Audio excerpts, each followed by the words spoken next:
Hello everyone, আমার রান্নাঘরে সবাইকে স্বাগতম। আজকে আমি বানাবো চিংড়ি কারি। প্রথমে কড়াই গরম করে তাতে তেল দিয়ে সেটি ভালো করে গরম হয়ে এলে তাতে নুন হলুদ মাখানো চিংড়ি মাছগুলো দিয়ে দেব। মাছটি হালকা ভাজা হয়ে এলে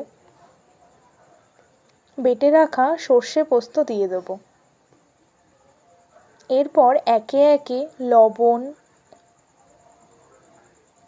হলুদ, লঙ্কার গুঁড়ো দিয়ে ভালো করে কষিয়ে নেব।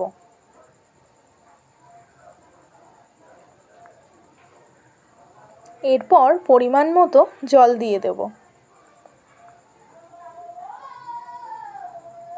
কিছুক্ষণ ফোটার পর তাতে 1 চামচ কাঁচা সর্ষের তেল ও ধনেপাতা কুচি দিয়ে ভালো করে মিশিয়ে নামিয়ে নেব।